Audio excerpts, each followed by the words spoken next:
right, so here I am following Carter Bryant on Twitter right now at Carter D. Bryant. Let me go ahead and lower the volume a bit so I can hear you. Oh, no problem.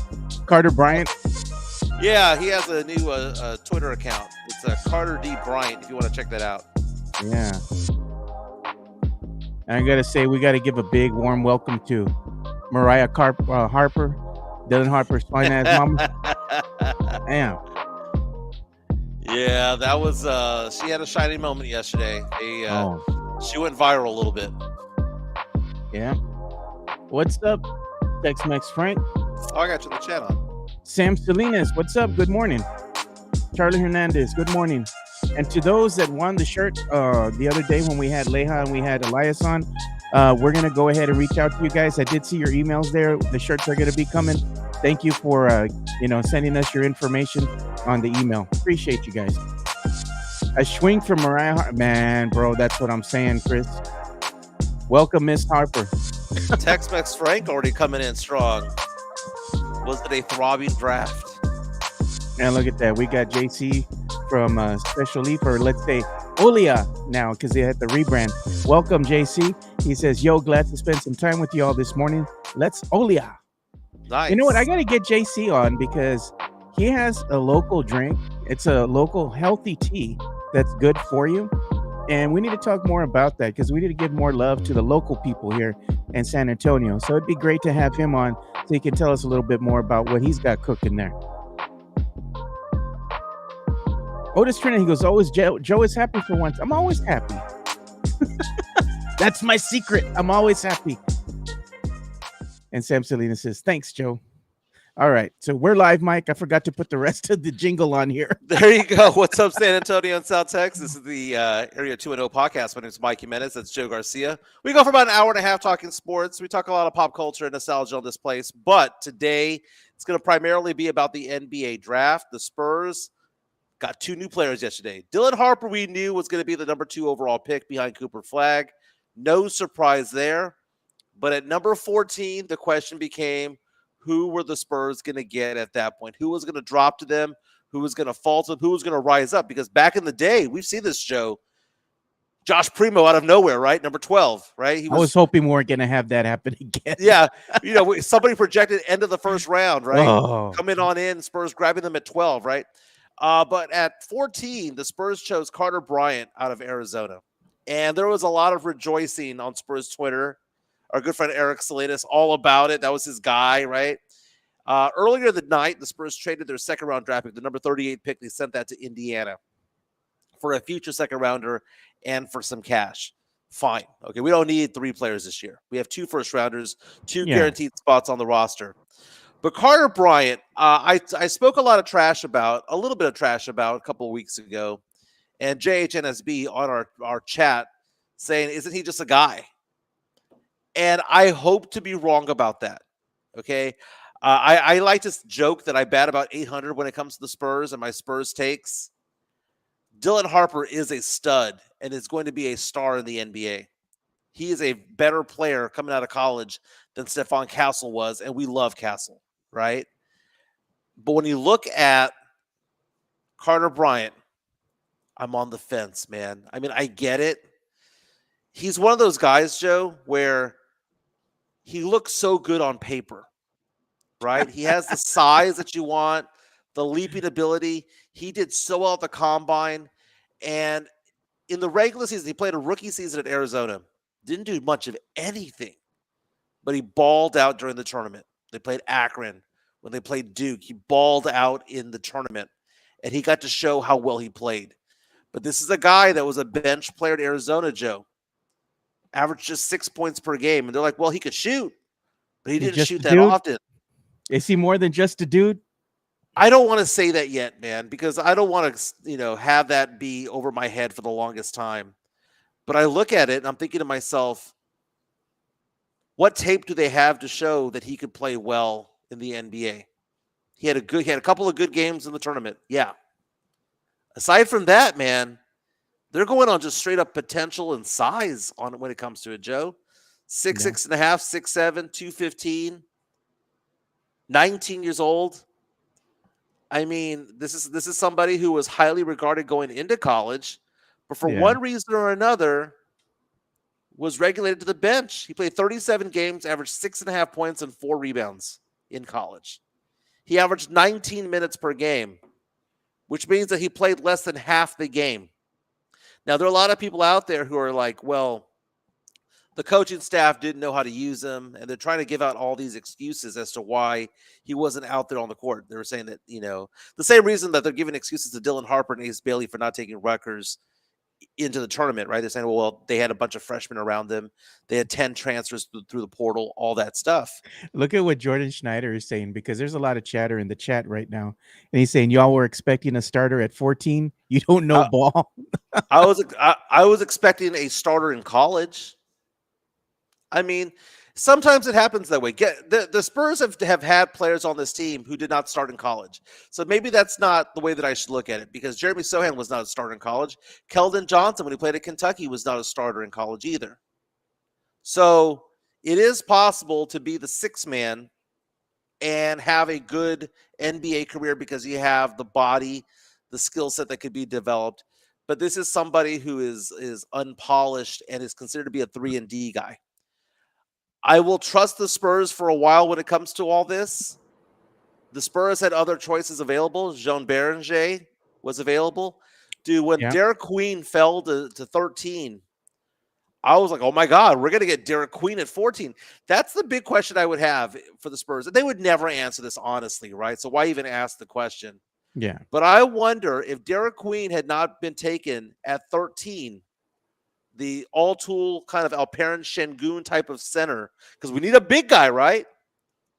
If he had not been taken at 13 and the Spurs had a choice between Derek Queen and Jean Beringer and Carter Bryant, would the Spurs have still taken Carter Bryant?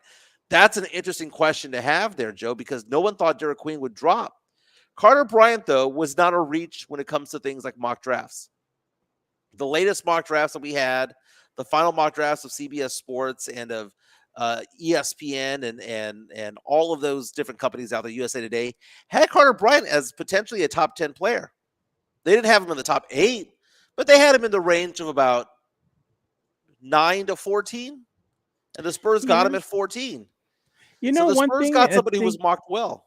I was going to say, one thing I think that is kind of unsung about Carter Bryant here is that I think the Spurs are just drafting a role player. I think he's going to kind of be he's listed as a forward, right? But I think he's going to wind up playing the wing a bit. They need somebody out there to kind of wreak havoc out there on the wing at times. Be able to put their hands up in front of some guy, so he can't shoot a three. More than that, though, I think he brings defensive prowess and toughness alongside, say, somebody like Sochan, who's known for playing decent defense. Castle, he can play decent defense as well. The other thing with Bryant is that he can shoot the ball beyond the arc, and that's one thing that the Spurs are sorely missing. So while he's not a bucket getter by the definition of a bucket getter, I think he's going to be a solid piece in the rotation. I don't see all-star level for him. I just see him as being a good piece to the Spurs puzzle. He's a Did good role player. Did we draft Danny Green 2.0? I think so. Okay. Wesley Perkins said he balled out in the tourneys too. Yeah, he did ball in the tourney. Not in the regular season. In the tournament, he did. But again, I can only see so many highlights of him playing against Akron and get excited because that's a 13-seeded Akron team. Okay. Um, it's still a lottery pick, Joe. Yeah. So as a lottery pick, you would want them to be something. And at the 13 range, we've seen players like Kawhi Leonard and Devin Booker and Giannis and even Shai Gilgeous-Alexander be picked in that range. They were picked in that 11 to 15 range. So the Spurs at number 14, I'm not saying that you're expecting to get a superstar at 14. Yeah, or all-star level. Or all-star, right? Yeah. Carter Bryant is a project player. He is a project. He's a project, but I think he has more tools than people realize. There's still going to be work that needs to be had on him. But I think one of the interesting things is when I was looking on the X and social media afterwards, Black Bucket brings up a good point. He says Brian Wright said they were looking to move up to get Carter. The Spurs were actually willing to move up in the draft to get Carter, but since he fell all the way to them, they didn't have to do anything. So I thought that was an interesting take by Brian Wright. They really wanted him that Yeah, but bad. you don't know if that's just him just talking out of his ass. I mean, again, we talk about this all the time. Dude, players, management don't actually tell the truth. They don't. It's a great Yeah, soundbite, Joe. It's a great. Yeah, we liked him so much. We would have moved up to get him, but we got him at 14. It makes it's congratulating yourself. It's narcissism at its finest. Okay, and people get mad whenever I say that because a lot of Spurs fans are like, well, they said this. Who cares what they said? Everything is framed in public relations. Think about what they don't say. They don't say that Pop had an incident at a restaurant that forced him to be taken by ambulance to the hospital, right? If you think they're telling the truth to you, they're lying, okay? I think there's some big winners and losers on this Spurs roster from yesterday's moves, okay? First and foremost, I think the biggest winner yesterday was Jeremy Sohan. I really. think I think Sohan solidified himself as being re-signed by this team because the Spurs didn't get his replacement. The Spurs didn't go get Asa Newell. They didn't get a Jean Berenger. They didn't get another big. Spurs are now heavy on the smalls, right? Which means that you can't get rid of a Sohan necessarily because Sohan is playing a position or playing a size on the court defensively that there's no backup for. There isn't. The biggest Yeah. winner yesterday might have been Jeremy Sohan. Because had they drafted, let's say Asa Newell, who fell to the 20s, by the way. Let's say they drafted Asa Newell out of Georgia. What would Sohan's name have been next year? Gone. Would have been gone. But they didn't draft his replacement. So the Spurs have a need for bigs right now. And it's funny, the same people who were complaining about the Spurs getting Dylan Harper, not trading for Dylan Harper, F them picks and all that stuff because we have too many guards out there. Guess what? We picked up Carter Bryant, who's a wing. He's a 2-3. He's a 2-3. You see, the thing though with the Spurs fans is it's hard to please Spurs fans no matter what the Spurs are going to do and how they pick in the draft, right? You have the faction of fan who's excited about Carter Bryant and the other half that are like he's just a guy, we could have done better. I understand the, let's say, the criticism there. But at the end of the day, the Spurs decided that's their guy. This is who they're going to go with, and be damned with the fans think. They have a plan in place. But I think the disappointment here is that at number 14, the Spurs did not go and get a big, and that's one thing that they need to either address here in the offseason by signing a veteran player, a veteran center, Mm-hmm. because they really don't have anybody right now. You can't put Sohan out there at the center position again. That's You a can't. failed experiment. We already know what's going to happen. But at 38, they went ahead and dealt the pick, and they got more picks. You could have gotten somebody. You could have got a body at 38, but the Spurs just decided, you know what? We're just going to go ahead and trade that pick away and get more picks for the future. All right, and cash considerations. All right, Mm-hmm. whatever. You're not going to really get a steal maybe at 38. You never know how players will pan out. There has been, some steals later on in the draft, and Manu Ginobili, case in point, was Right. was one of the best steals of any draft there Late in the at that 50s. late in the 50s where they picked him. That's not to say that there's not talent there, but the Spurs, I guess, didn't see anybody that caught their eye, being, them picking at 38. So they're like, well, just trade the pick away. The Spurs do need size. They need to go ahead and address the center position. And I just don't know how they're going to address that. Are they going to go, like I said, into free agency and go after some guy? I mean, Bismack Biyombo again, you're going to run him back? I mean, come on, Or man. are they going to play small ball when it comes to it? I do have sound, Joe, that I retweeted on Twitter from Brian Wright. And Brian Wright was basically talking about the modern NBA. And let's go ahead and play that sound from Brian Wright. Yeah, I'm looking for it right now. I think I found it. Okay, go ahead and play that. And I need to step off for 1 second while it's Yeah. being played.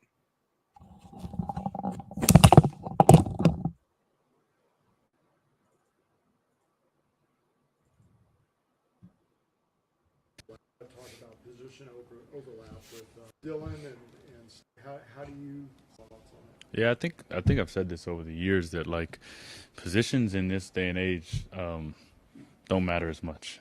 We just saw playoffs where the team that won had a 6'5" wing that guarded the center, right? And you start to put offensive skill sets together and having multiple ball handlers, multiple people that can create, multiple people that can put pressure on the rim and make life easier for other players on the floor. I think that's an advantage, and I think we can do that for all 48 minutes. And so I'm not as concerned about positional overlap and trying to find skills and people that can put us in advantage situations and be able to play off that, and he can definitely do that.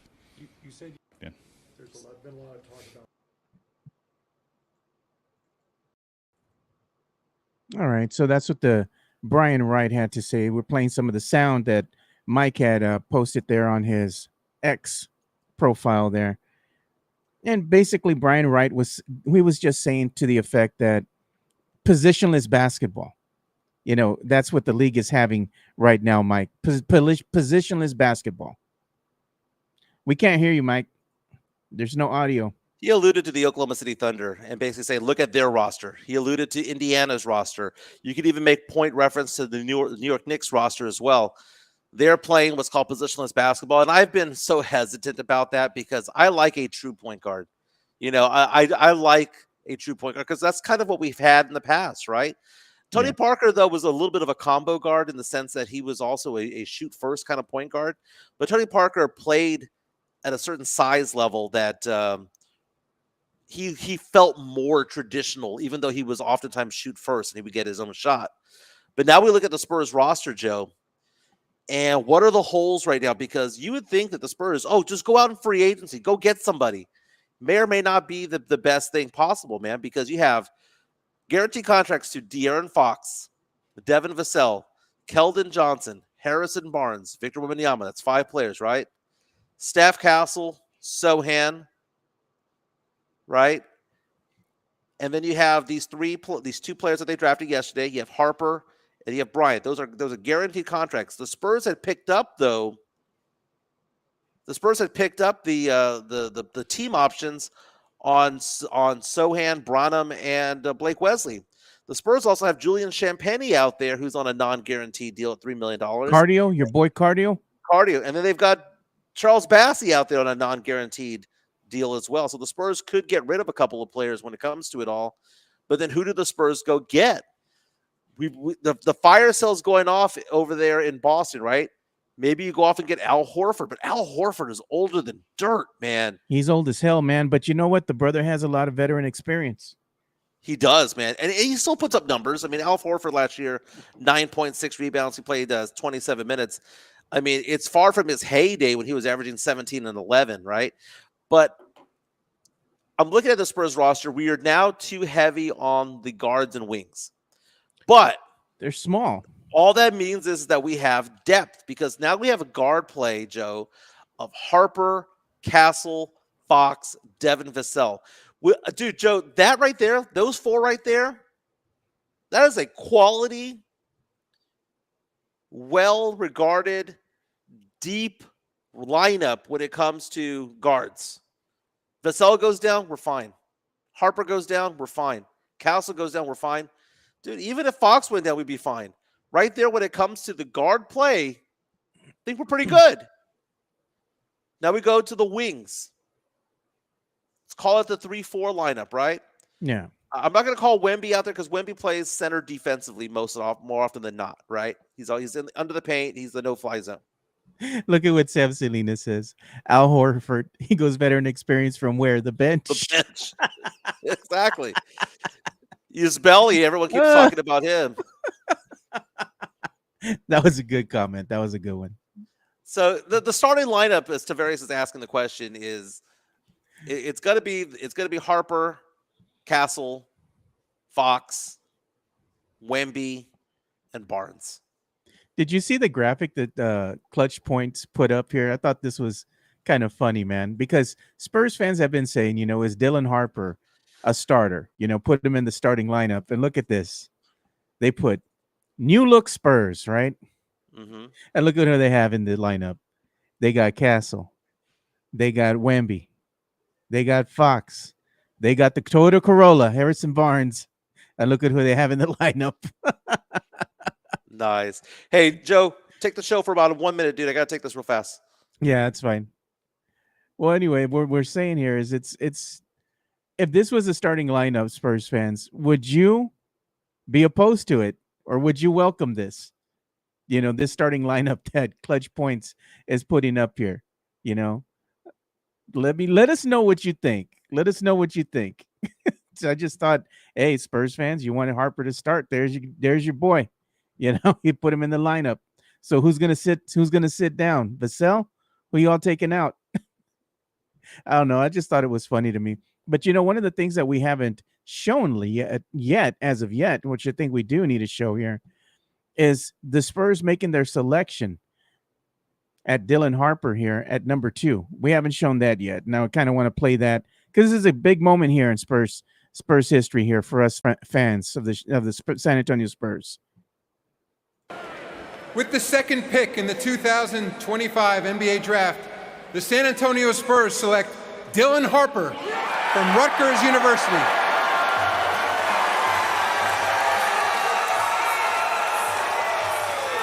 The 19-year-old Dylan Harper out of Rutgers. This is, of course, a family and a team, as Ace Bailey cheers him on, that knows this process and stage well. Dylan's mother, Maria, who he is very close with, coached him from kindergarten to high school. His brother has NBA experience currently with the Detroit Pistons. And of course, his father, Ron, was the 8th pick in 1986. He played 15 seasons in the NBA and won 5 championships. Now, Dylan set the Rutgers record for total points for a freshman, as again, he makes his way over to his teammate. We heard him earlier with Monica McNutt saying how much it meant that they were able to share this night together. 2 teammates hopeful to hear their name called. A hug for agent Bill Duffy as well. But Jay, you see him as probably the best pick and roll guard in the draft. Is that right? Yeah. So there we have it. That was Dylan Harper being selected there by the San Antonio Spurs last night. And can we all say, welcome, Maria Harper? Welcome, Mama Harper. She fine. And the other one that we're going to show here is Carter Bryant being selected. And we're going to go ahead and play that video as well. So I'm going to show that to you guys.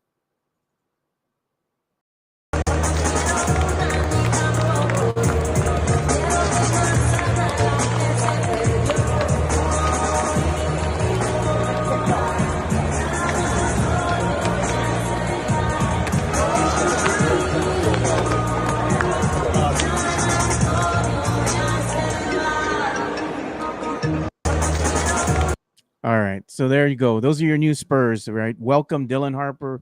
Welcome, Carter Bryant. But more importantly, welcome, Mama Harper to the San Antonio Spurs. Very nice. So Wesley Perkins asked the question: has Mike got the squirts? Is that why I'm coming and going? It's no, because I have an attorney who charges me every time he calls me. God. And if I don't answer the phone, I get charged by him. $30 for not picking up the phone. Pretty much, Joe. That'll be $30. Yeah. So no, I had to go run off and get that. So that's the last call of the day. I promise you, when it comes to it all, we got everything all resolved.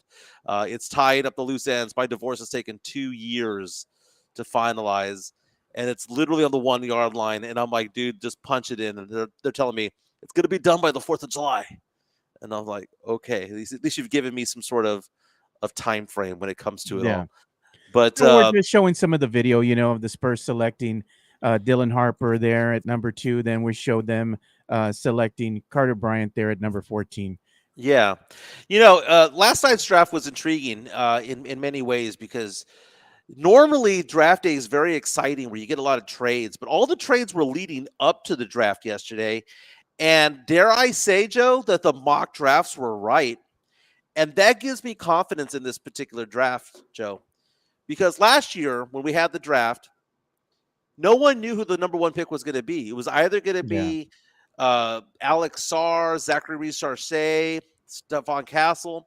I firmly believe, Joe, that probably 9 teams had Castle at number 1. 9 teams had Sarr number 1, and probably 13 had Reese-Arcee, right? It was the beauty was in the eye of the beholder at that point, Joe, because there was no talent there that was going to be generational, no talent there that was screaming all-star potential. Not to say that Reese-Arcee, Sarr, and Castle can't, because they showed out. But it was one of those things where it was beauty's in the eye of the beholder. Atlanta saw Richard say, got excited for him, took him. Then you saw Washington go get excited about Sarr, they took him, right? If the Spurs had the number 1 overall pick, I firmly believe they would have taken Castle, right?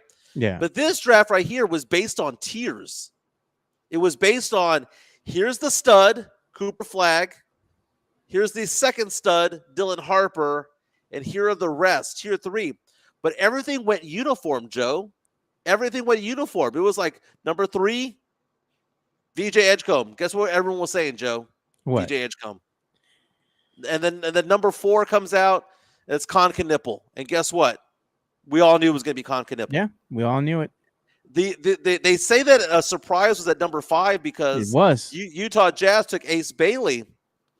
But when you saw Ace Bailey's face, it wasn't so much of a surprise. Ace Bailey didn't pull an Eli Manning, like, what the hell? Didn't pull a John Elway, like, what the hell? Ace Bailey was like, yeah, the Jazz. He got super excited about it. Why? Dude, that's a place where he can go plug and play. Yeah. Ace Bailey might have the opportunity to become a Rookie of the Year candidate because he's going to a team that needs his exact skill set, not to fill out the roster or to provide depth, but they need him for what? To start and play starter minutes. So I didn't necessarily consider that to be a reach because, again, he didn't try out for any of these teams. Trey Johnson of Texas going number 6 to the Washington Wizards. Jeremiah Fears, who Stephen A. Smith jumped out of his out of the booth all excited about, went number 7 to New Orleans.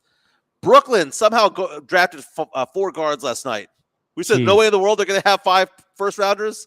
It's a hold my beer. Let's get Igor Dimon from Duke coming out there, you know. Colin What's Murray their Boyles plan? from Toronto. They have no plan, dude. They're going to go small the whole season, I guess.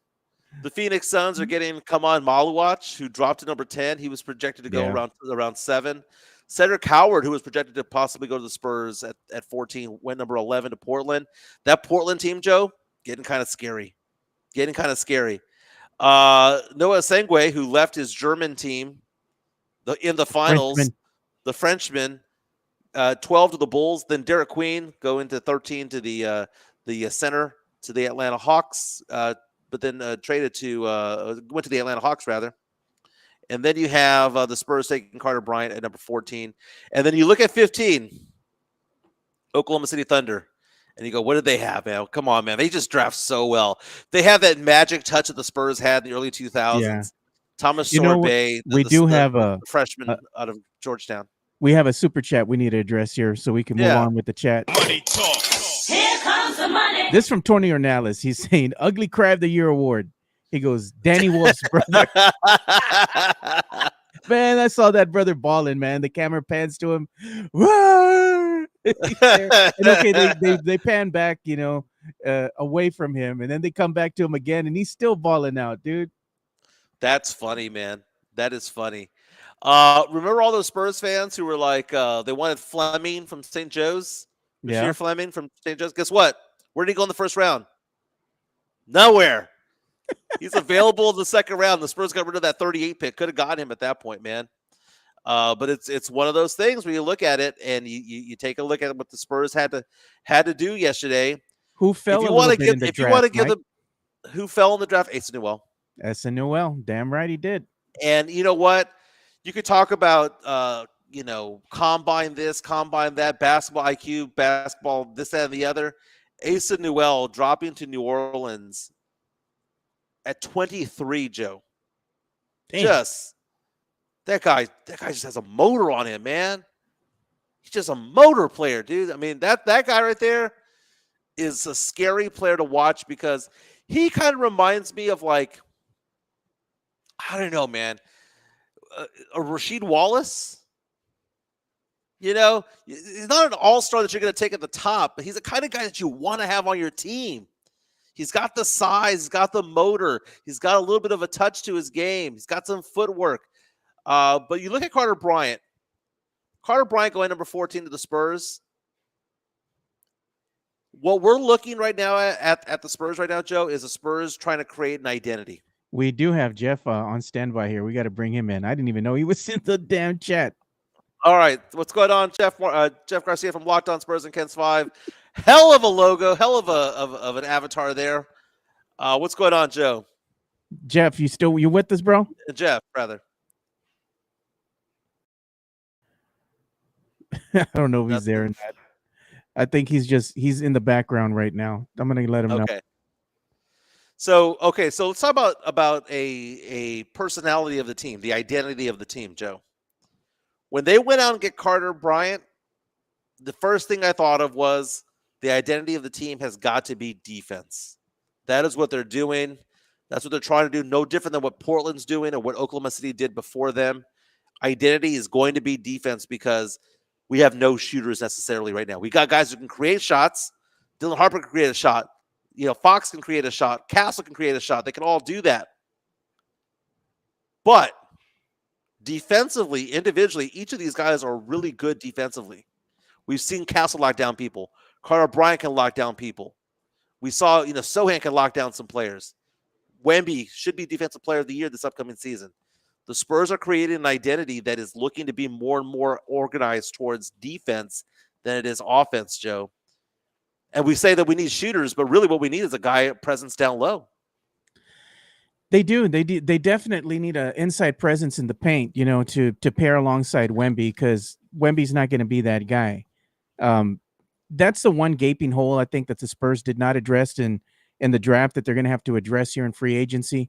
The other thing is they need to go ahead and surround the team with some shooters. And by that, I don't mean like going out and getting bona fide all-stars. They need role players. They need somebody that can knock down an open three, knock down an open jumper, and also play decent defense, help go and get, those 50-50 balls, help and go get, the rebounds. Because I think that's one of the things that the Spurs are lacking when you go back and you look and see one of the areas that they need to address is rebounding.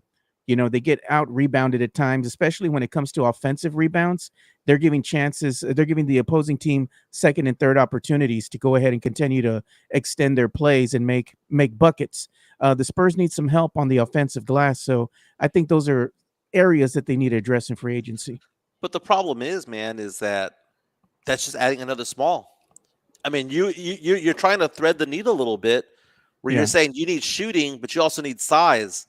So what you need is a stretch 4, a stretch 5. Yeah. And those are very, very, very difficult to get out. And then we go back into who's a good stretch 4, stretch 5? Al Horford. But the guy's older than dirt. Yeah, always good. I mean, he's a good player, but you're not going to rely on him for starter minutes. So if you look at the starting roster right now, it's going to be our 3 guards. It's going to be Carter. I mean, not be Carter. It's going to be Dylan Harper. It's going to be Castle. It's going to be Fox. Obviously, it's going to be Wemby. So who do you do as the other big? Do you make Harrison Barnes play that big role, or do you make Jeremy Sochan play that big role? Who would you rather have, Joe, as the 5th starter? Would you rather have Barnes, or would you rather have Sochan? I'd rather have Barnes. The Toyota Corolla is going to get it done, man. You know this. He's not going to look. It's not going to be flashy, but it's going to get you home, bro. We need Barnes in that lineup. He's good, old, reliable. And we're going to go ahead and bring Jeff on now. Jeff, by the way, I do love the picture of Mike there. You like that, Jeff? Huh? You like that, man. huh? Like that picture. I know that you're going to keep changing it. You're going to keep rotating it in and out as we're talking about the NBA draft. But by the way, can I clear up something real fast? Sure. I heard y'all yesterday. Joe, you did not invite me to yesterday's show. I did. I looked at my text messages. I looked at everything. Maybe you emailed me. I didn't get an invite. I got the text here. Man, I never got it. I never got it. Pull out the receipts. Pull out the receipts. I can pull out the receipts too. It'll be Here like nothing. Here I go, Jeff. What does that say? Man, okay, let me show you. Well, I'll send Tuesday. you a picture. Can you join us tomorrow so we can talk about the NBA picture of my draft and Spurs? That's what I sent to you, Jeff. I never ever received that at all. Jeff saw me. Jeff saw me and big time me. I'm just playing. How can I big time you if you never? I did text you.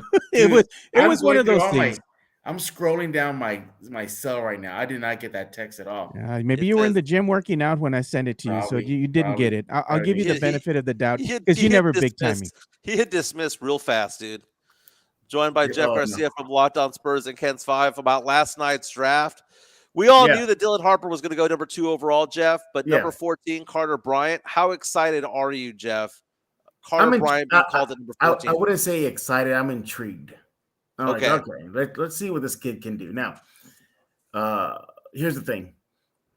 So I was in the media room with Brian Wright, and when he dropped that thing about the Spurs were going to trade up to get Carter if need be. All right, and it kind of ended there, right? And then if you listen to the recording, you'll hear me kind of follow up. I go, okay, well, why did you want to move up? Like, what was so intriguing about the kid that you almost did that? And, obviously, I think you look at his versatility, and that's what Brian Wright looked at. He told me, we like his versatility, we like his athleticism, and they think he's a big wing and that he spaces the floor well. So that's what he really told me. And he's athletic, all that good stuff. But here's the thing.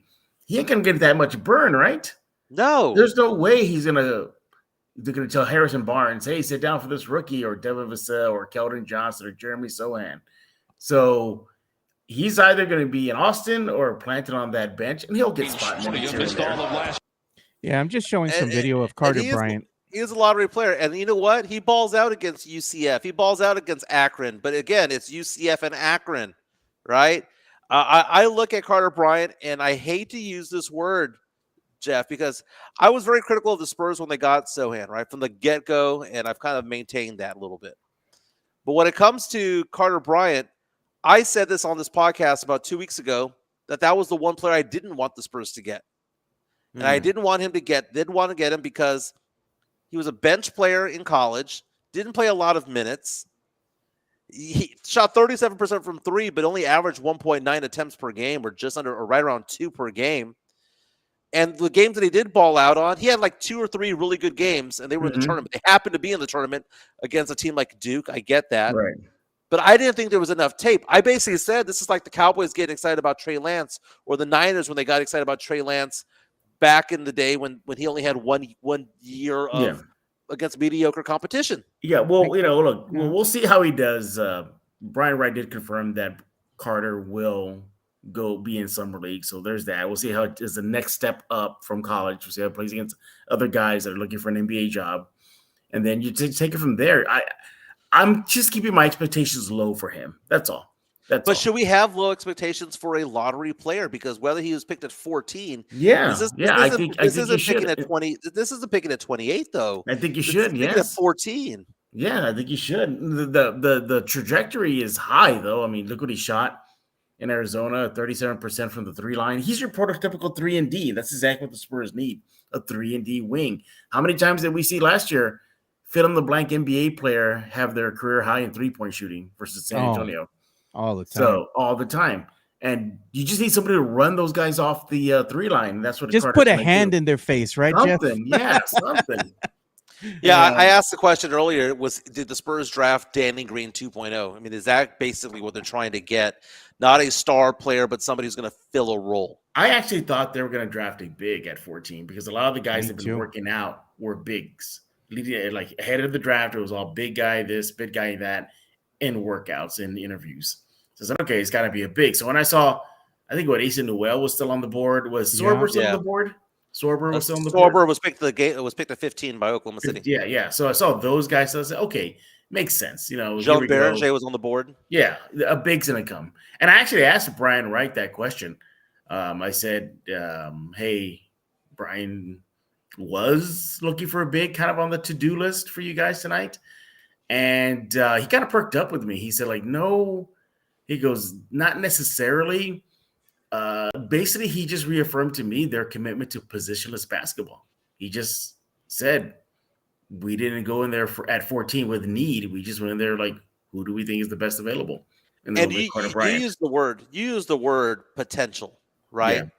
Because there is tape of Carter Bryant playing good defense, right? Swallowing people up, backside defense, all of that stuff, right? That's fine. That's well and good. But when it comes to like actual tape of him playing all around ball, there's just not a lot of tape there. It's almost like we're drafting based on combine and size. And well, he has the height that we're looking for. He has the length Three that we're shot. looking for. Yeah. In the limited threes that he shot good enough. To me, it just seems like a combine legend. And not because I think it's way too soon to jump to that conclusion already. But there's nothing on tape, Jeff. There's very little on tape. You want to look at Carter Bryant highlights on YouTube? Go. I'm not getting excited because So why don't we see why don't we make that judgment when he gets some actual burn? I just showed you video of Carter Bryant. What are you talking about? Yeah, against 13 seeds, against UCF, against Hey Joe, it didn't take long for Jimenez to hate on a new Spur, right? On a new Spur. Now Carter's going to bring Carter Bryant. Already, that's the new. No. This was 2 weeks in advance. I mentioned this 2 weeks ago, Joe. I was like, I don't understand the intrigue of Carter Bryant, but I'm not a scout, right? I'm not a scout, but I look at his stat line. I'm going, okay, we got a guy who averaged 6 points and 4 rebounds. 6 points, 4 rebounds. I mean, 19 minutes per game off the bench, off a Pac-12 team, or what used to be the Pac-12 team, Big 12. I heard you earlier talk about it's not out of the Spurs' history to do that, going for bench players. Sochan and Keldon Johnson. I think, correct me if I'm wrong, was Josh Primo a bench player? I think he was, wasn't he? Primo was a starter, I believe, half the time when he was there. Okay, I think he did part-time bench, part-time starter. It's hard to get it. It's a project. I mean, we're looking at a project. This isn't a guy that's going to play any minutes this year. Carter Bryant? Carter Bryant going to play. Oh, Mike, that's a bad take, bro. Why is it a bad take? He's going to play. He's going to be in the second unit. I think he's going to play in Austin, or maybe. No, he's going to get some run here with the team. Not a lot, but some run. He's going to get some run. That's what sure. If it's a blowout, either it's a win or a loss for the Spurs. He's going to see garbage minutes, but he'll see minutes. I don't know. Yeah, but I mean, like I said, he's already stuck behind the rotation already. Oh yeah, already. I'm looking at his game logs here. Right, this is basically. How many points he had, right? Congratulations. Oh my God, he had 4 points against Canisius.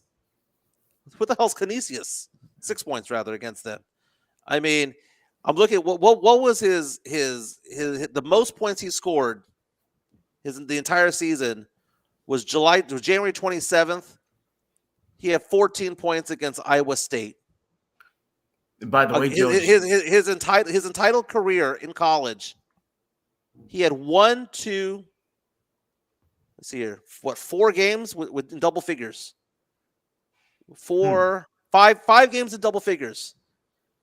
Hey Joe, and one was against Old Dominion. What's up, Jeff? Did you hear that Carter compared himself to Kawhi Leonard? That's the guy that he patterns his game off of. The nephew. Hope he doesn't have an uncle. Yeah. But I mean, look, all in all, there's a lot of upside. There's tremendous upside from the 3-shot. The defense is already there. That's going to be easy to translate. So if he's going to carve out some minutes, it'll be on that end of the court.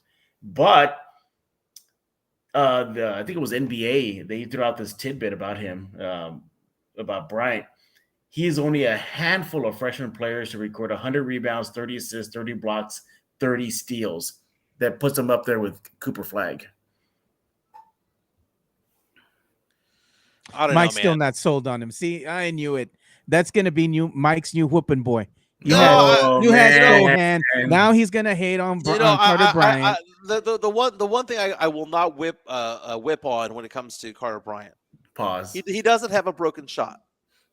Okay. No, he's going to go he's going to go shoot free throws two-handed. Okay. He's going to shoot threes, hopefully at a pretty decent clip. Okay. So there are reasons for positivity when it comes to it all. The point I'm trying to make though is that this just seems like he didn't bake in the oven long enough. Is all that I'm saying, dude. He's not sneaky athletic. And this is going to be a project that is going to be. He's not going to play any significant minutes for the Spurs in 2025, I mean, barring 2026, injuries is the only way I can think of. Barring some even sort of injury, even yeah. barring injuries, he ain't gonna stiff the court, dude. Okay. Carter Bryant, 82 games in the season. He'll play 53 games. He'll average 4.6 points. And they'll be like, well, the offense is only one part of the game. It's the most important part of the game. We got an incoming super chat here from Tony Ornelas. Money talk. Here comes the money. And what he's saying, thank you, Tony. We appreciate the super chats from everybody, including you too, Tony. Appreciate you, man, again. And he says, Carter Bryant can dunk, though. Dunk contest. Yeah, the Spurs have 3 players who could legitimately be in the dunk contest: Carter Bryant, Dylan Harper, and Stephon Castle. So the Spurs and Wemby to some extent. Yeah. The Spurs might be the best dunking team in the league. If we could place bets in Vegas on which team's going to have the most dunks, Spurs should be at the top of the list. And look at Chris Gonzalez says, Joe, write it down before Jimenez claims him as his son. He says, racial draft 2.3. What's that about? All I know about the racial draft is the Chappelle Show back in the day. Yeah. Oh God, dude. But we were there, and first of all, it was a very, very, very quiet. Sorry, Jonathan C. reaches out and says, "Tell Carter Bryant that I'll see him down at the YMCA." Man. But you know what? Mike's going to decline if they want to go ahead and put him in the game because he's afraid he's going to hurt him. He's going to hurt him. Carter Bryant, yeah. Sorry for interrupting, Jeff. Go ahead. No, but the vibe at the Victory Capital performance was very quiet. Not a lot of media showed up. Just a few of us were there. Good friend Casey Vieira, I was able to get him to come with me because I needed a cameraman, and so he went with me, and it was very quiet, very subdued, and that kind of fit with the draft because it was kind of a very vanilla draft, wasn't it? There was not a ho-hum draft. There wasn't anything exciting. There wasn't like, I'm making this up, like, so and so leapt from projected 20th spot down to 10 or something like that. There was no major blockbuster trade during the draft. I mean, maybe the closest I thought was maybe Knipple went a little too high, maybe, but. Oh, you saw that too, right? We were talking about that on the show yesterday. We were like, well, wait a minute. I mean, Con Knipple, if you're picking number 4 overall, don't you want that to have the potential of being an all-star? Con Knipple's going to have a great career. He might be a great 6-man or maybe a good it's too early to draft Doug McDermott. I think maybe the only other thing that was kind of quote unquote fun about the draft was just Brooklyn. How many draft picks did they have in the first round? Like a billion? Yeah, ton. Yeah. Ton. And it's the Nets fan base seemed like they just swung and missed on every single time they were on the clock. It was a swing and a miss, Jeff. They went and they drafted a whole bunch of guards, small players there. It's like, I don't know what they're doing. But we got an incoming super chats we got to address right now. Money talk. Here comes the money. Thank you, Drew Show. And he says, hate to agree with our resident dancing organ monkey Mike. He goes, but he is right about right. We already know he can only draft no-brainers 1 through 4. Let's see what happens at this one at number 14. It's going to be, he's going to have his feet to the fire if this one doesn't pan out. We got another super chat here. Money talk. Here comes the money. This is from Safe Space Invader. Appreciate y'all support, man. Thank you all so much. He goes, another Brian Wright special. Redundant project is what Safe Space Invader is saying. So we appreciate that. And we have another super chat that we got to get to here. This one's another one by the Drew Show. So thank you. Here comes the money. And he says, when Wright drafts later, then there is Sochan, Primo, Wesley's, Branham's dude sucks. He goes, record sucks. Pray for Carter Bryant. They all should be gone. He's saying gone. And then we're thank you so much, Drew and Safe Space for the super chats. We're gonna look at Thomas Sorbet, who went number 15 to Oklahoma City. We're gonna look at him and he's gonna ball out, and we're all gonna be looking at Brian Wright going, didn't we need a big man at that point? Why didn't you take the dude from Georgetown? Instead, we took a project because, I mean, it's a lottery pick, man. Why are we spending lottery picks on projects like Sochan and Carter Bryant? I don't get it. Why not draft somebody who you legitimately have tape on that can play ball and can be plug and play? I don't understand the whole idea of we're trying to get a potential superstar. I understand that later in the draft, you're trying to get like roll the dice on somebody. But I saw Asa Newell in the SEC ball kick people's asses up and down the court, and he fell to 23. Yeah. But I see Carter Bryant, who averaged 19 minutes per game for an Arizona team, averaged 6 points per game, 4 assists, 4 rebounds, 1 assist, and he gets drafted above Asa Newell. I don't understand this because I think the GMs, the Brian Windhorst pointing already. Oh my God! Sorry for doing that. What I don't understand is I think GMs try to become smarter than what they really are. They believe that because Kawhi Leonard, who by the way, Kawhi Leonard, everyone was like, well, they drafted him number 15 and whatever. Dude, every single mock draft that year in 2011 or whatever year that was had Kawhi Leonard going in the top 6. He fell to 15. Okay. So him being a star was not a diamond in the rough. The Spurs fans fantasize about that the Spurs, we moved up in the draft. We took a player that was outside the lottery and we turned him into a superstar. He was supposed to be a lottery player. He fell for whatever reason, probably because of his personality. I bet you he gave crappy interviews. I bet you that's why he probably fell. Well, let me ask you this then. Why Carter Bryant was projected to go way before the Spurs picked at 14. Yeah, last mock draft I saw was 10. Why did he slide then? It's a good question because everything went chalk 1 through 8, man. I mean, everyone who was projected to go in the top 8 went 8. Why did he slide? Why did he slide? Yeah. I can't think. All I can think of is maybe they're seeing what you're seeing. Bench player, not much film on him. I mean, that's the only thing I can think of. I think what happened with Asa Newell too is his age, kind of inexperience. I think that played a factor in. I mean, I think he might have had a good workout here and there, but after you look at the kid and they're looking at his upside, maybe there's something there that they're seeing that we're not, and they're like, you know what? Maybe the kid's too much of a gamble. He's more of a project player than anything else. So at number 14, they Jimenez, did I hear you say like you felt that Malawach fell? I think he was projected to go around 10, around there.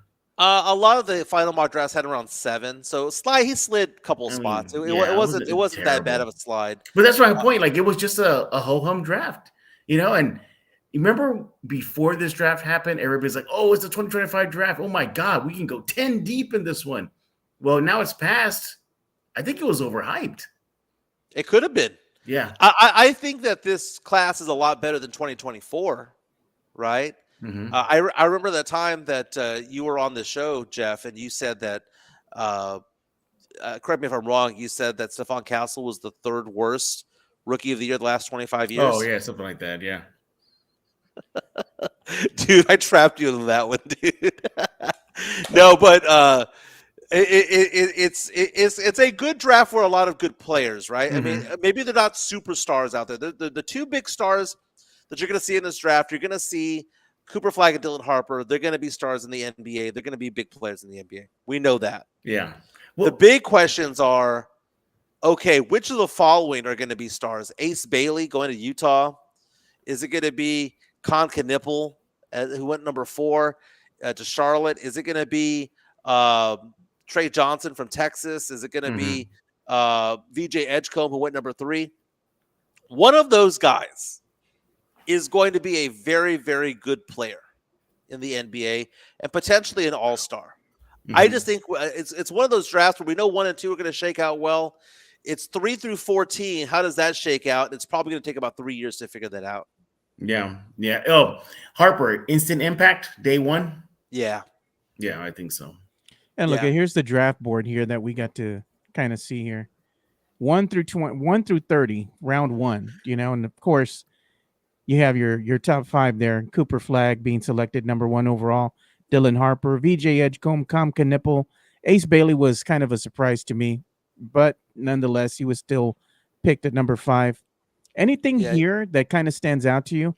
Well, the big one was Yang Hansen at number 16, who was projected to be a second rounder. Yeah, he went high. And Memphis came out and just went.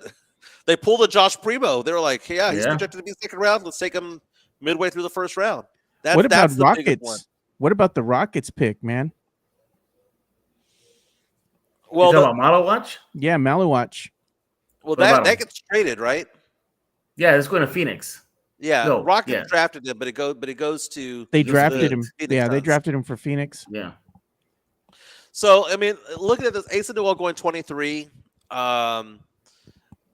You know, Fleming not being drafted in the first round is kind of an interesting thing. What this shows, though, Jeff and Joe, is that the NBA knows what's going on because they whoever was in the green room, guess what? They got drafted, right? I don't think there was Mhm. anybody that was in the green room who didn't get drafted, and they invited like 20 some odd players. Right. Yeah. They know what's going on when it comes to it all.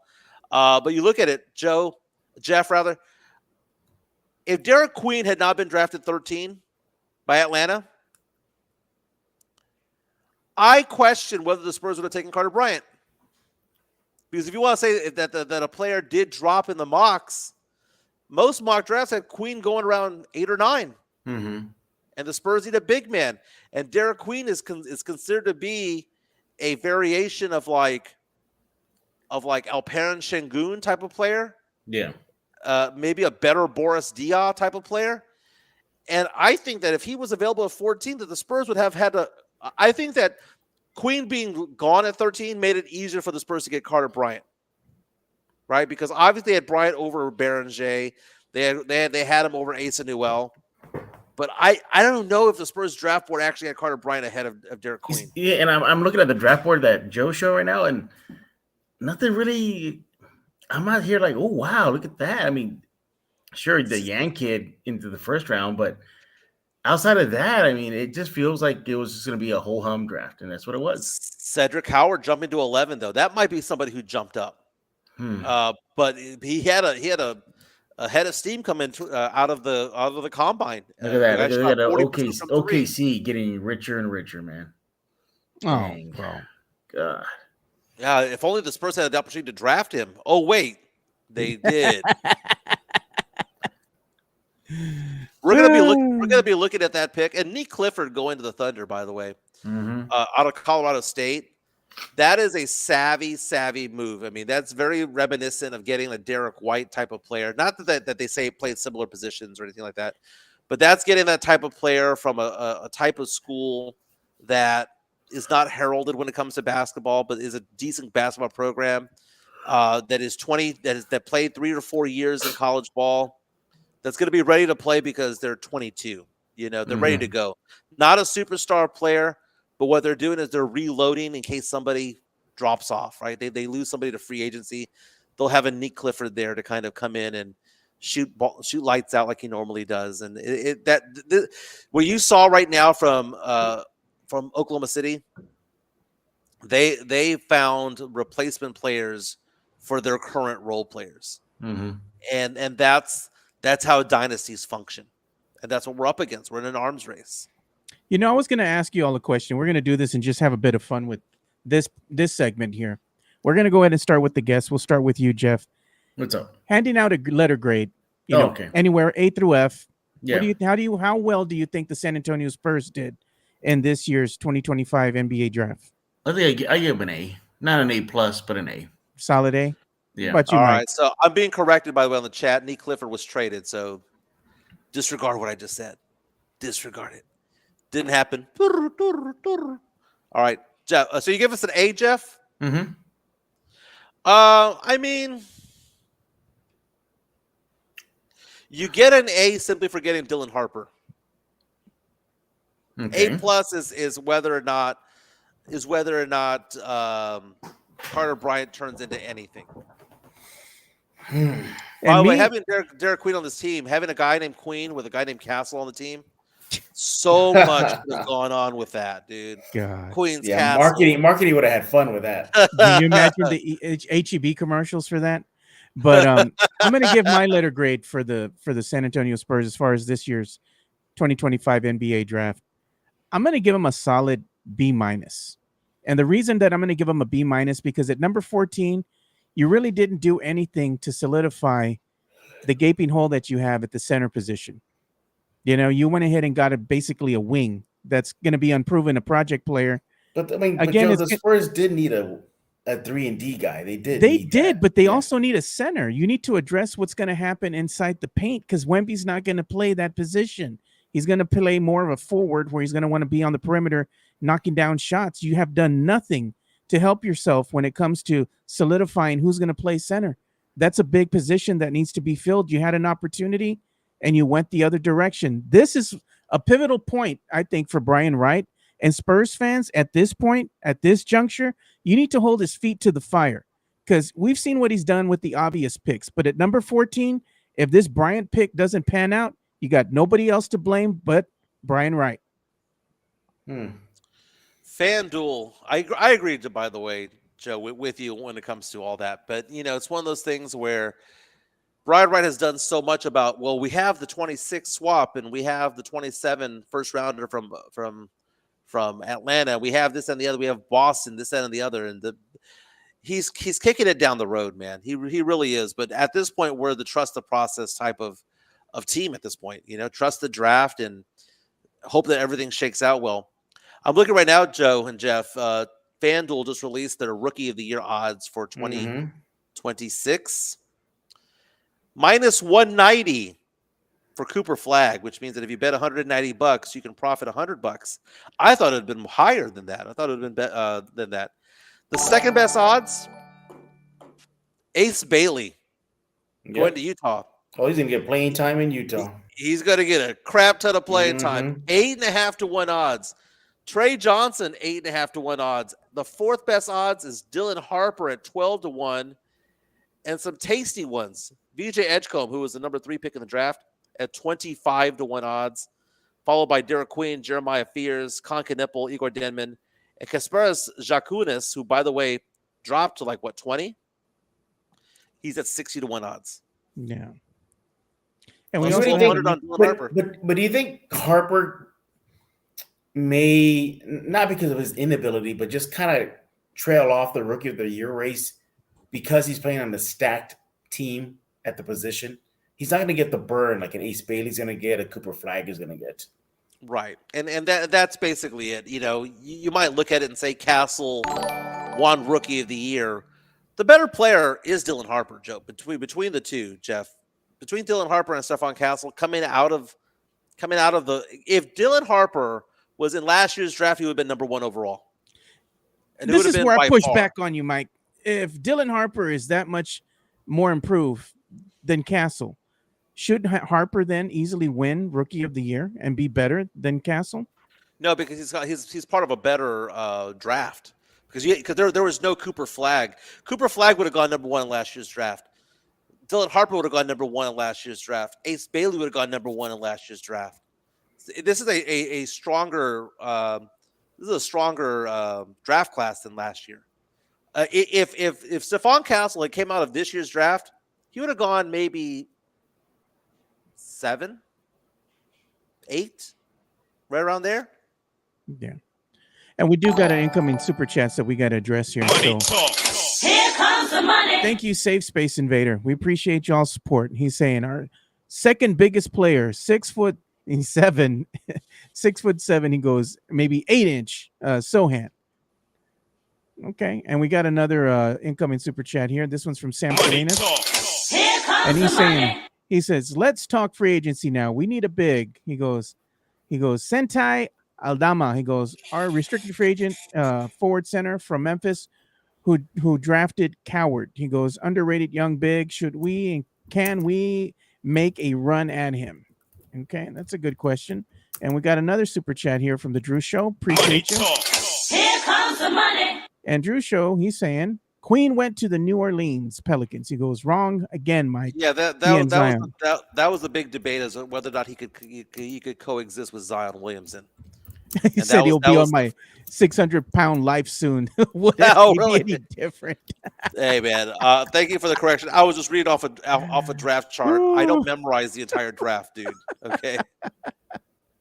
I memorize what the Spurs do, what the Thunder do, and that's basically about it. They're the top 15. Because really, to be honest with you, after the 15th pick in the draft, I didn't care.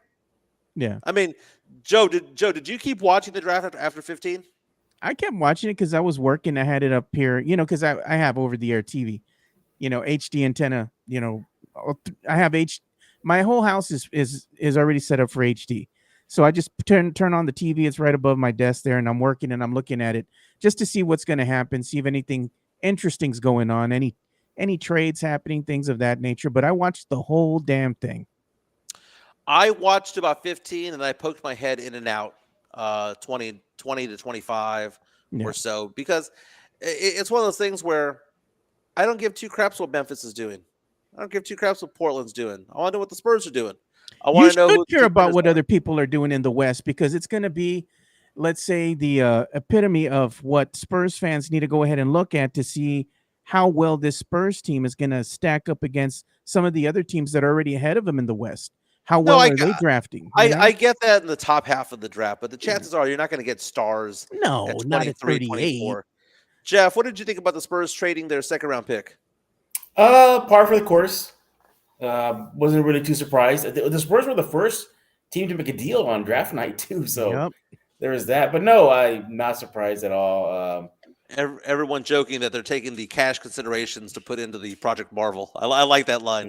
We wouldn't doubt it, but no, we when we recorded Locked On last night at the Victory Capital, we kind of asked this question: is this the squad? Is this it? Barring any major trade, is this the team that they're going to roll with to get out of the rebuild? They're going to run it back, Jeff. My question to you, Jeff, is if this in fact is what's going to happen, and we kind of anticipated this would happen. If the Spurs don't make the playoffs, is it a wasted season? Don't make the playoffs? If they don't make the playoffs, because the consensus is you have a number 2, you got the number 2 pick, you got the number 14 pick. You're running it back with the players you already have. Hopefully there's some growth there with the squad that you had in the prior season. Castle hopefully comes in, gets better. Given all that, and you have a healthy Fox, you have a healthy Wemby. Playoffs or bust. If the Spurs don't make the playoffs, is it a wasted season? Man, I want to say yeah. Yeah, they got all the pieces in place to make a playoff push. Starting with Wemby, Fox, Castle. We got to stop calling these guys kids anymore. You have veterans, Keldon Johnson, Devin Vassell, Sochan. We'll see what they make any deals. But as of this chat with you guys, all the pieces are there to make a move. The Spurs right now, I'm looking at hoopshype.com. Spurs right now have 12 players on the roster. It's a 15-man roster, if I'm not mistaken, right, Joe? Right, Jeff? Yep. Got De'Aaron Fox, Devin Vassell, Keldon Johnson, Harrison Barnes, Victor Wembanyama, Castle, Sochan, Branham, Champagnie, Wesley. Then you have your 2 first-round draft picks, Carter Bryant and Dylan Harper. That's 12 players. Dropping off, Chris Paul drops off. Yeah. You do have certain players that have potentially non-guaranteed contracts, like Champagnie, Charles Bassey. The Spurs, Blake Wesley, why is he on the team at this point? This is somebody The who's body. He's just filling out the roster at this point. Mm-hmm. Hey, we got an incoming super chat we got to address here from Mario Cavazos. Thank you, Mario. We appreciate you. Here comes the money. So Mario is saying, he goes, per Joe and Mike, Danny Wolf was the right pick at 14 and his crying brother becoming a meme. Find it, Joe. That's funny. Danny Wolf is an interesting player. I don't know, man. He's an interesting player. Guy can shoot. He can shoot. It's one of those things where he might be one-dimensional as to what he can do, but he's got that going for him. Jeff, we were talking earlier about, are the Spurs trying to have an identity of being defense? Is that the Spurs' identity at this point? Yeah, I would say so. Because individually, these guys can play good defense individually. Yeah, and you got to lump in Carter Bryant too. That's his thing. So yeah, I think defense is the label they're going to be trying to slap on this squad moving forward. But Jimenez, I didn't hear your thoughts on this. Is this the squad they're going to go with? Is this it? Harper, Wemby, Can't hear you, the menace. Castle, and Fox. It can't be the squad yet, man. Just can't. There needs to be think it another is. big. There needs to be another big man somewhere in there. I know they're playing positionless basketball and all that stuff, but they will get dominated inside by a bigger team, and there needs to be a stretch 4, stretch 5 somewhere in there. And the only one that I'm looking at right now is, I mean, I know they're dangling Al Horford right now. I mean, it's just somebody who can clog up the paint because, Wemby's too much of a wuss to go down low and play defense and offense down low. I don't know, man. I right now, as constituted, this team is a 45, 46 win team as it's constituted right now, which is cusp 7, 8 seed, right? That's where I see this team right now. But God, get me a stretch 4 or a stretch 5 down there. Get me somebody who wants to play offense down low. Because, I mean, who's going to be Sochan playing down low offensively? He cleans up within 3 feet. We've seen that before. But somebody who has post-up moves down low. We need that. We need that player. We don't got it.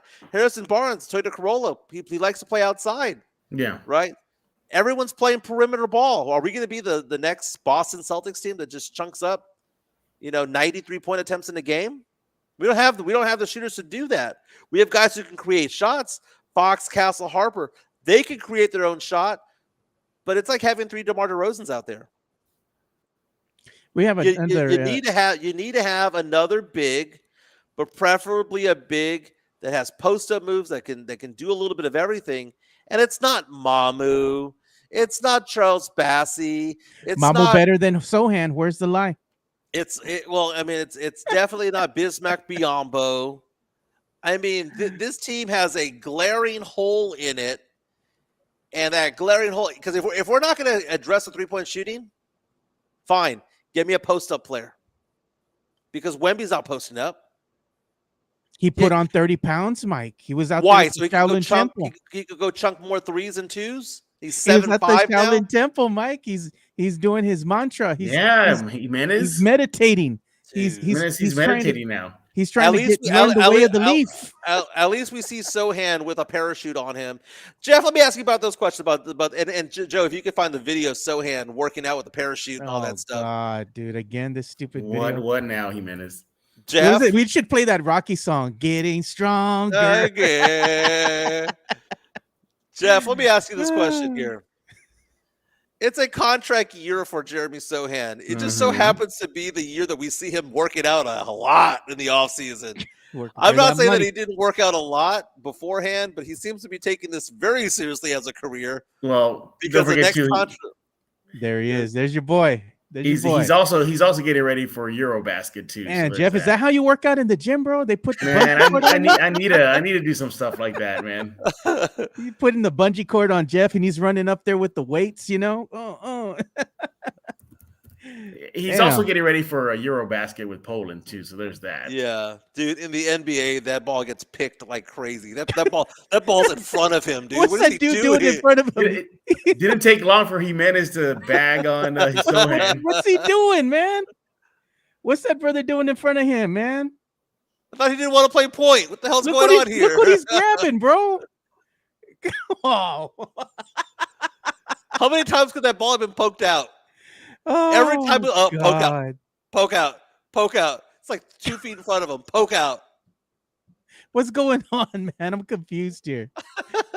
Jason Garcia sent us a $5 super chat. Here comes the money. Thanks, Jason. We appreciate you, man. He says, Jeff, have you ever been searched by TSA as many times as Mike has? Every time Mike goes through the TSA, he's always getting pulled to the side.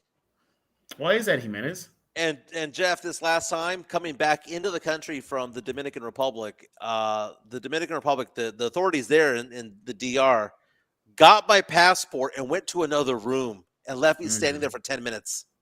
What did they say when they came back?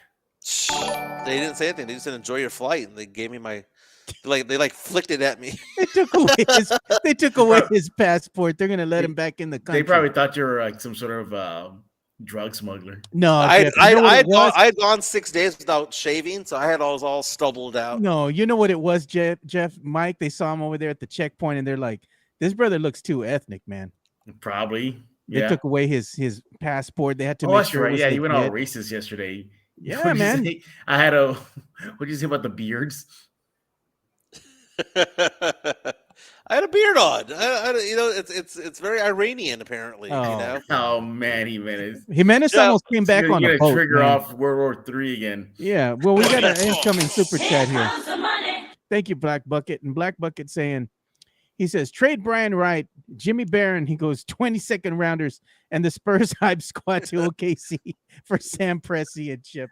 dude, I Black hate Bucket, make it the so. hype squad. I'll dude. bless that. Make it so. Who Hey, likes the hype squad, man? I don't like them, dude. You know what? You know, everyone complains about the hype squad. You know what the Spurs could have done? Paid those cheerleaders minimum wage and could have kept them. But the Spurs are too cheap ass. They could have used those cash considerations, right? Whatever. Find it in the budget to pay them. Instead, they wanted slave labor when it came to the cheerleaders. Dude. Lord, here we That's go. exactly what it was, dude. You know what? My daughter The was average telling me the cheerleader other day. the average cheerleader was making $2 an hour, dude. The average cheerleader was making $2 an my hour. daughter- But they got their hair did, and that's compensation, right? My daughter was telling me the other day that she's like, Dad, whatever happened to the Silver Dancers? She's like, I miss seeing them, you know, when we go to the games, because me and her used to go to the games, daddy-daughter date night kind of thing. And the Silver Dancers remembered her, you know, and they would be like, oh, you're here again. It's good to see you. You're on a date with your dad, you know, and they would take pictures with her and everything, sign, you know, her poster that they would give her and all that. And she misses that. You know, she's like, they were really good when they would welcome the fans into the arena. And it was more like a family dynamic because they actually remembered you when you were coming through, and they would ask you questions like, hey, how's your son? How's your daughter? How's the family doing? You know, that kind of stuff. And now you have the hype squad who tries too hard. Come on, let's go Spurs, go. And everybody's just looking at him like, get the hell out of here, man. Get out of my face. That one dude on the hype squad that weighs 260 that does backflips. I mean, how does that happen? How does that work? He's sneaky athletic, Mike. Here comes the money. Here's a $2 super chat incoming from the Drew Show. He says, Jeremy wearing cut-off jean shorts like men on film. Men on film, man. I heard that in a long time.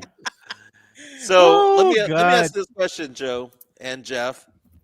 I had made reference on Twitter the other day that I don't want Dylan Harper greeted at the airport with Taco Palenque. Ah, bro, why did they give him that? Might as well give him Taco Bell. Because Wemby, when he was brought over, some reporter from, I don't know, Univision. Oh, I remember that. Yeah. They gave him a bag of Taco Palenque. He only took it because of the way she looked, bro. Come on. Okay, if that was you handing him that bag of tacos, he would have said, hell no. Well, that being said, which taco place should we give Dylan Harper? Because Dylan Harper, interview that he did a couple of days ago, said that he likes bagels, bacon, egg, and cheese bagels more than he likes tacos. We need to give him an education. But where do we give him that? He grew up on the East Coast, and that's what they do over there. It's bagels.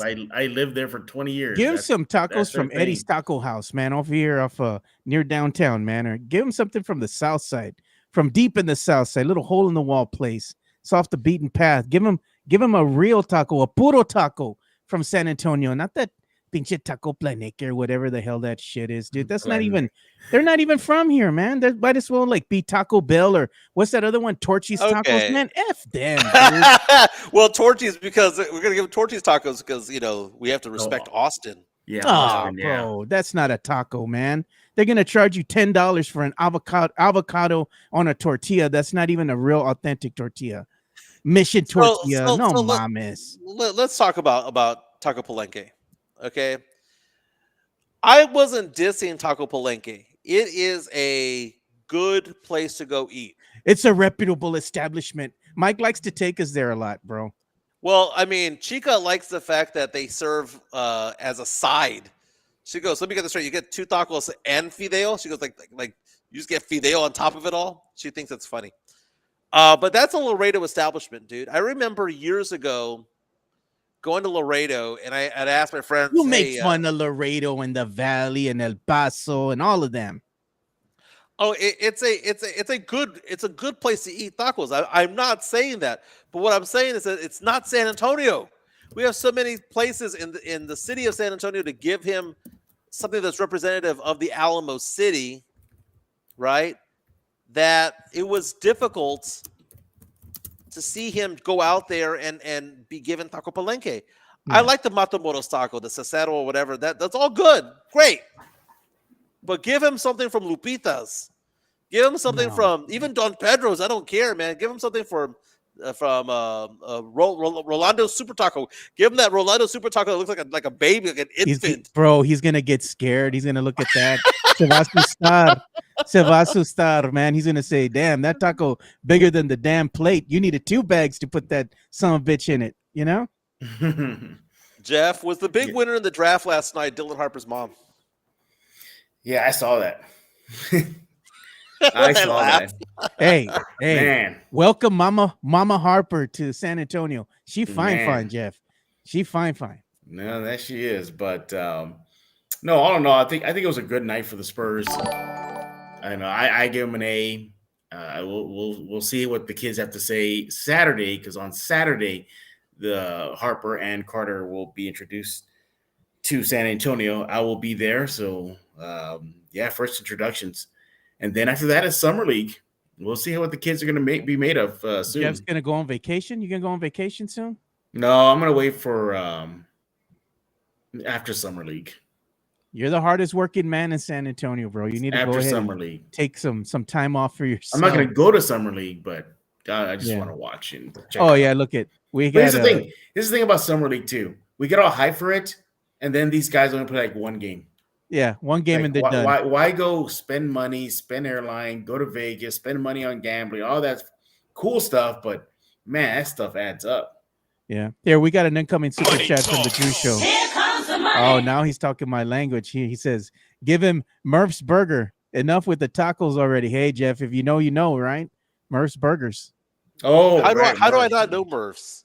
Because you didn't grow up on the south side. You're over there by Holmes, bro. You're way on the other side of town. Way on the other side. I'm only 3 exits from exit 7, bro. baby. We're deep in the heart of the south side, Mike. You ain't sniffed that yet, bro.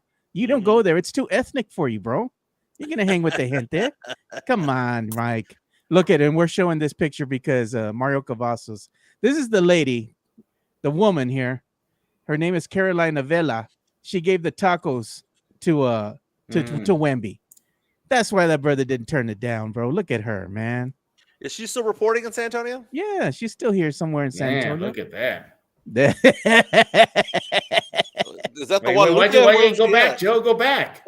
You want me to go back, Jeff? Yeah, I'll go back. back. I'll go back just for Jeff. Jeff says, "Oh my damn."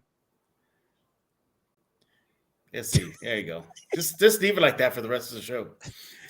So it'll be the most. Rafa wants a. Just leave it like that. Rafa's not paying for the $5 super chat, but he does want to have a grito for Mama Harper.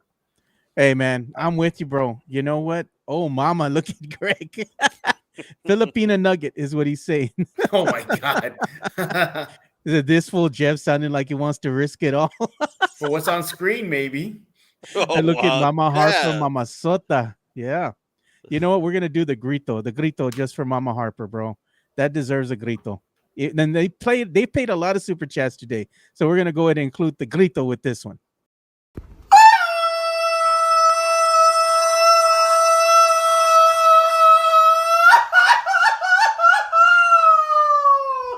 Viva Mexico, cabrones! And Viva los Spurs! I love how the dog just starts barking at Bark. Yeah. Joe, let's show the merch because we have the QR code on the top right there. Yeah, let me go ahead and get the merch out here, dude. I want to get Jeff's opinion on what his 2 favorite of the merch items are. What are the Jeff Garcia approved items? Put them up. Let's see them. Put them up. Hold on, I'm trying to get everything going here.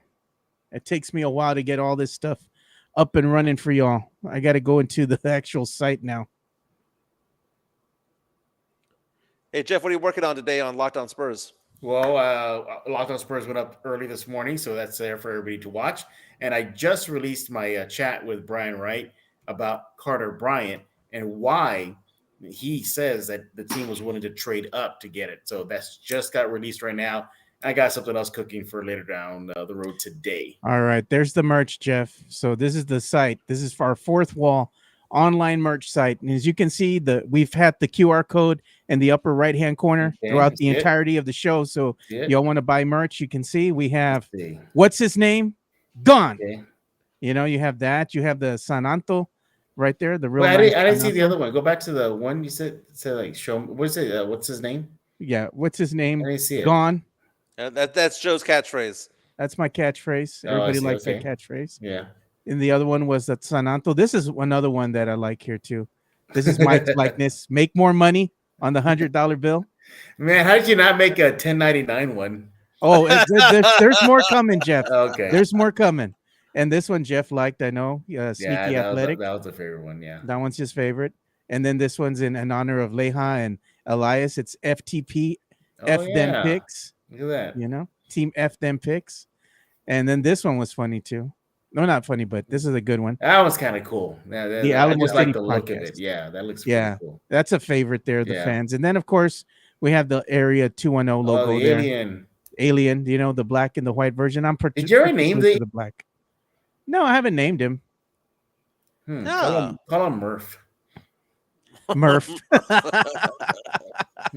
But if you all want to go ahead and buy the merch, there it is. And we have I think my favorite is the Gone one, the FTP, and the Sneaky Athletic. Sneaky Athletic one, yeah. Look at we've area nasty with Jeff. Because he was area nasty. Keep the picture up there. Oh, Joe Murph's is not on the south side, but West Avenue exposed. No, they had one that was out on the south side, man. Yeah, from way back it was for a hot minute. Yeah, for a hot minute. Didn't last there very long, but they did have one on the south side. Oh, we have a super chat coming on in, Joe. Yeah. It's a request of a grito, but they want to have the old grito. Do we still have that? Oh, no, we don't. We don't have the old one no more, man. I'm sorry, brother. We don't have the old grito no more. How come we took it off? It had to be retired, bro. That one had been played way too much already. The old man is the GOAT. He's goated, man, but we don't have the old grito no more. I'll play you the other grito that we do have, but sorry about that.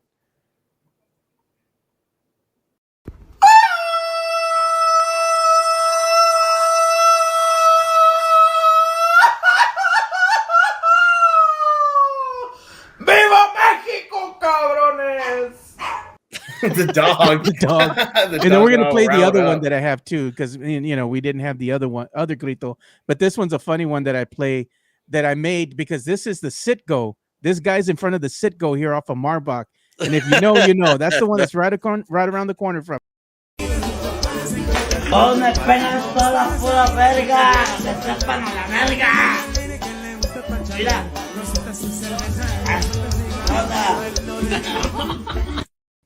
That's the that guy's rowdy, man. Those are the Spurs fans right now defending the Carter Bryant pick at 14. Man, they want to fight. They want to fight. Miss the old grito too. I got to bring the old grito back from time to time and play it on a special. Yeah, I got to bring it back. Speaking of bringing it back, bring back that picture of that girl.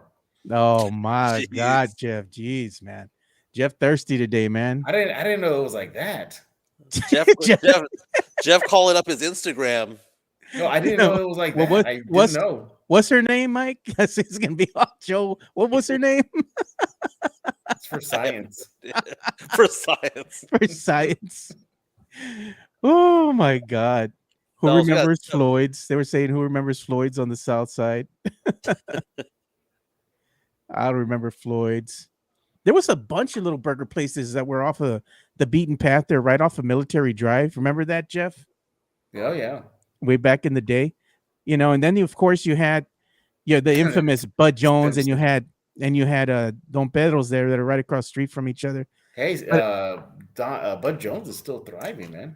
It's still thriving. They're talking about closing it. You know, I went over there a couple months ago just to pay my respects, but I got to say, man, I understand why they want to close it up, dude. The place is a little dated inside already, and the food is it's all right.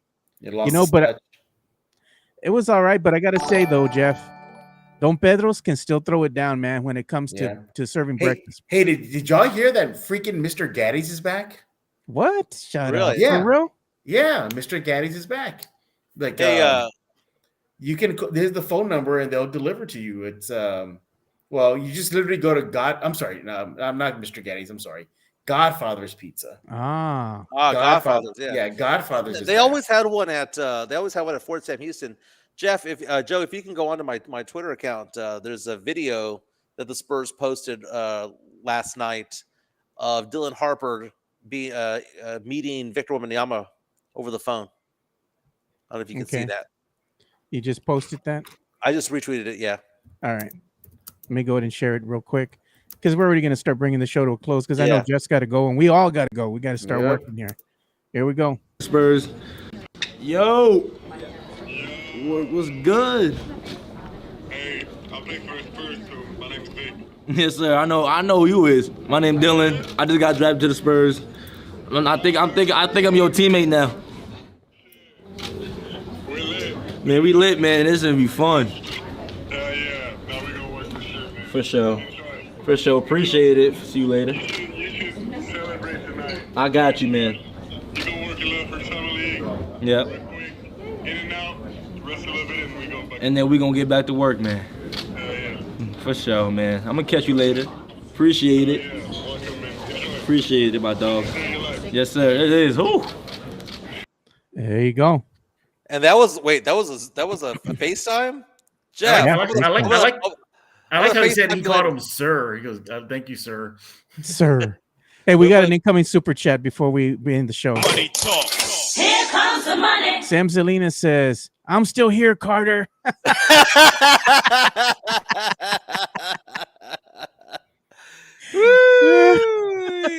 I hope I'm wrong, man. Sam, I hope I'm wrong. Man, you realize just how much like that's going to be a lightning rod for Spurs fans next season about defending Carter Bryant or not. That's going to be like it's going to be like the Luka Samanic wars, the Sochan wars. Now it's going to be the Carter Bryant wars. Yep.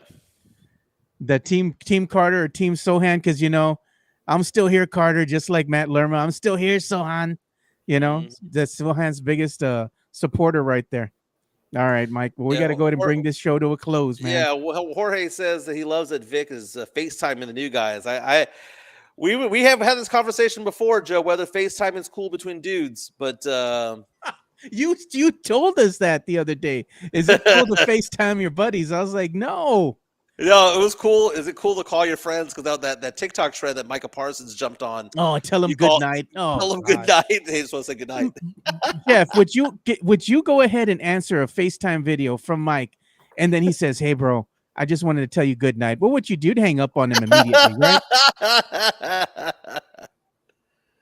I think Jeff's gone already. No, I'm still here. No, I said if you got a FaceTime from Mike, video, FaceTime video chat, right? And you answer it, and Mike's like, "Hey, Jeff, I just wanted to wish you a good night." You would hang up on him immediately, wouldn't you? Not a matter of the phone call. It's a matter of what is said in that phone call. If he's for that, then hell no. Jeff will be my puto, bro. Seriously, man.